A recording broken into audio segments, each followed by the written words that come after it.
Neste vídeo vocês ouvirão o relato verídico da irmã Carola, uma jovem que foi controlada pelo sistema oculto e agora revela toda a engrenagem dos bastidores, a fim de ajudar aqueles que ainda estão presos cegamente pelo controle da Matrix. Fiquem então com o relato dela. Olá, eu gostaria de compartilhar com vocês um pouco do que aconteceu comigo e do que ainda ocorre até os dias de hoje, onde tendenciou a pioras e tende a se agravar a cada nova tecnologia lançada. Eu resolvi relatar para que eu pudesse deixar registrado e que não passasse despercebido o modus operandi e como as organizações atuam, seus parâmetros, linha de raciocínio e tudo o que eu gostaria de pontuar sobre os sintomas não só em meio social como físico e emocional.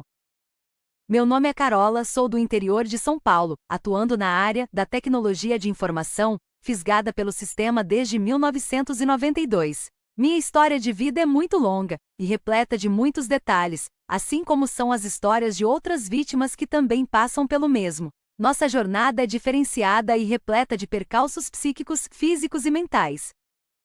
Meus pais, muito jovens, tiveram a mim. Nasci em 1990 e no ano de 92, foram induzidos a me levar a um neurologista particular, para uma extração de eletroencefalograma, com a queixa de que uma criança de 2 anos não dormia, o que é algo normal, por decorrência de vários fatores de crescimento e desenvolvimento, para uma criança dessa idade. O tipo de experimento na qual fui submetida, me leva a crer que seria algo velado e premeditado, desde o regime militar e que possivelmente pelas minhas investigações, em algum momento de um passado dos meus avós, viraram alvos do sistema por algum motivo, já que pelos meus conhecimentos e vivências, tenho autonomia para tal sugestão. Precisei ser a investigadora da minha própria vida para entender os motivos de tais intercorrências de controle mental, desde os 2 anos de idade, e nessas intercorrências, incluía-se como forma de atividade e experimentos as experiências sociais psíquicas e físicas, a qual me submetiam a passar.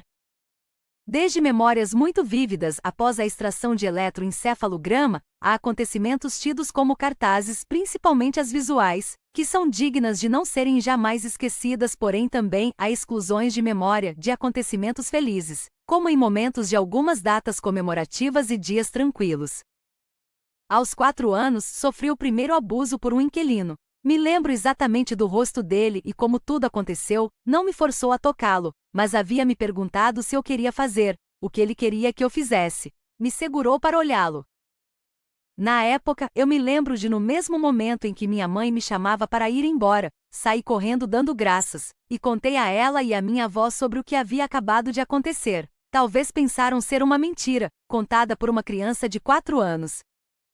Não levaram muito a sério, e hoje, ao serem questionadas, não se lembram desse episódio. Minha avó sofre com a doença de Alzheimer. Suas mentes já fisgadas foram moduladas para desacreditar e descredibilizar a única na família que saberia da verdade. O mesmo homem tentou dar um golpe financeiro para passarmos o que chamamos de teatro de rua.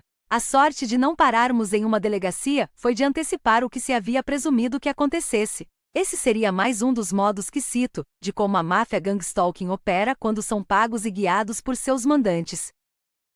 Conforme fui me desenvolvendo, foram me limitando aos mais simples aprendizados em questões escolares, em determinadas matérias e também nas induções ao erro e forjas, provocados por coleguinhas de escola, principalmente com os vizinhos, que se mudavam estranhamente quando após minha família também ter se mudado de bairro. Alguns desses colegas sempre voltavam a nos procurar instruídos para nos treinar nas induções ao erro, nas modificações de nossas essências, sujando nossas inocências. Também sofri abusos de um parente que até hoje cria em conjunto aos perpetradores, modos de golpear alguns membros da família com forjas e mentiras, colocando uns contra os outros e trazendo prejuízos financeiros. A maioria dos membros da família, tanto paternos quanto maternos, já foram submetidos ao exame de extração da atividade cerebral. Outros familiares, obviamente, que foram fisgados por outros modos, como em cirurgias, implantes dentários, aparelhos e dispositivos raio-x e a laser, pílulas eletrônicas e o fio de nanopartícula que imita fio natural. Digamos que parte dos membros recebem informações privilegiadas através do Voice to the School, enquanto outros são prejudicados. Os sintomas são de um corpo que recebe radiação e ondas direcionadas, o mental é afetado em qualquer parte do cérebro, que o operador de software determinar, principalmente quando acessam o lobo frontal do cérebro da vítima. controlam todas as áreas cerebrais, e tudo pode acontecer no quesito de sintomas, tidos por psiquiatras como qualquer doença mental, desde depressão à esquizofrenia, doenças crônicas degenerativas cerebrais, ataques de pânico e ansiedade. Além de modularem e terem acesso às modificações das atividades cerebrais, também modificam a estrutura celular, ao fisgarem os cérebros alvos, modularem ou implantarem com a ajuda da inteligência artificial sonhos vívidos, trocar palavras que lemos, deixar algum objeto invisível aos nossos olhos, enxergar coisas que não são reais, sentir sabores e aromas com um certo grau de intensidade, causam torturas físicas e emocionais. Enviam comandos cerebrais para ocorrer variados sintomas. Sempre fui uma mulher de praticar esportes e tinha como hobby a musculação desde os meus 16 anos. É uma organização criminosa que escolhe quem vive, quem fica feliz, quem aproveita a vida e quem morre. No meio social fui afetada de várias formas, dentro de salas de aulas com colegas forjando brigas, se distanciando sem motivos, forjas de provas e trabalhos escolares. Meus pais eram chamados por reclamações na qual eu não tinha conhecimento. Forjas de vários tipos inimagináveis, inclusive em uma das minhas provas do Enem, onde combinaram entre professoras e colegas, de não passar a devida instrução para a realização da prova em sala de aula. Se estavam sendo modulados a isso ou se realmente foi algo combinado, é algo a ser questionado, já que existem várias formas de intromissões não só por dados quânticos, mas por uma série de combinações de fatores.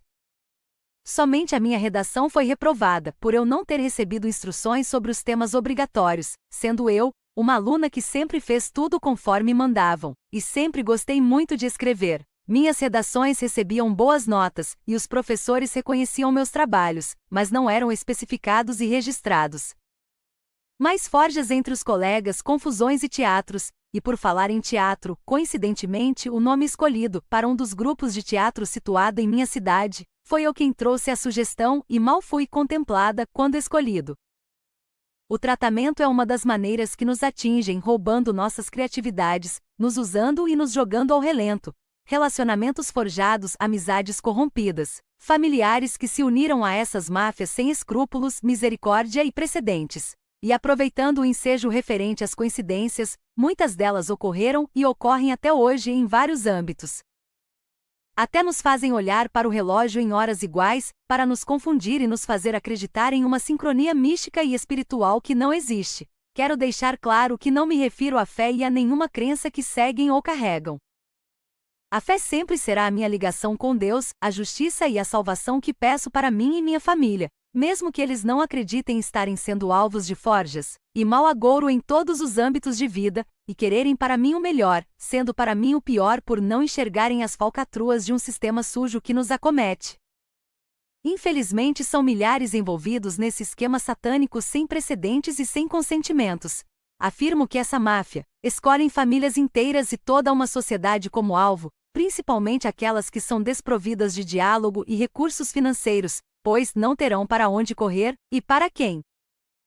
Após terem feito suas escolhas, há uma sequência de ações premeditadas, como um protocolo a seguir para desestruturar todo o sistema que compõe o físico e a psique de um indivíduo, como mostra o laudo médico na foto ao lado. Retirado de um livro de estudos e aprofundamento Illuminati, de como um dos trâmites ocorre, de uma jogatina mental, física e psicológica por debaixo dos panos em que a sociedade pisa. Avaliação inicial. Exame físico, verificação dos sinais vitais, temperatura, pressão arterial, e etc., histórico médico, questionamento sobre sintomas, histórico familiar, medicações em uso, e etc., exames complementares, solicitação de exames de sangue, raio-x, tomografia, eletroencefalograma, ressonância, e etc., conforme necessário em suas particularidades. Diagnósticos, forjados ou não apresentados com o protocolo correto. Monitoramento e acompanhamento por câmeras, vizinhos, colegas de escola. Sistema público e privado de saúde, o show de Truman. Corrupção contra membros familiares, forjas de mocinho virando vilão e vilão virando mocinho. Quando uma família toda vira alvo, todos viram armas contra si e contra os seus. Há quem vá dizer que isso não exista. Sinto informar que qualquer pessoa que passa por determinadas situações na vida, terá como comprovar e tirar suas próprias conclusões. Para cada alvo, maneiras iguais ou diferentes e missões a serem cumpridas, registradas, monitoradas e arquivadas. Para alguns alvos, alguns terão opiniões de que somos manipulados por supercomputadores quânticos, e que todas as pessoas estão conectadas para se voltarem contra o alvo. O que também existe, tudo depende do modus operandi, do tipo de dispositivo que é utilizado para aquela área em específico, para qual finalidade o alvo foi escolhido, e para qual fim de estudo ele se enquadra. O que não deixa de ser algo estarrecedor, levando em consideração que a existência desses dispositivos trabalhando em conjunto com a inteligência artificial, teria e tem o poder de manipular as pessoas por todas as cidades, estados e países. Já em outros casos, em cidades interioranas com número razoavelmente baixo de habitantes, os alvos se tornam presas mais fáceis e vulneráveis de serem escolhidas e atacadas. Todos se conhecem e as informações correm mais livremente, consequentemente a isso, as coincidências ocorrem com mais frequência, já que é um fato a máfia gangstalking perseguir sem necessidade de se esconderem, apontar suas câmeras em direção ao alvo e agirem com fingimento escancarado. Modificam suas expressões faciais, suas vozes e algo que está além de uma farsa, de falsidades e propagações de meras inverdades sobre a vítima, que são manchadas pelo seu âmbito social. Atualmente, temos acompanhado como a tecnologia está avançada, e o quanto os dispositivos estão melhorando e facilitando as vidas de seus cidadãos e consumidores. Mas vocês saberiam dizer com certeza o que realmente essas facilidades podem acarretar para nossas vidas? Nosso futuro? Nossa saúde? Nosso meio pessoal e social? Nosso cérebro? Nosso eletromagnetismo?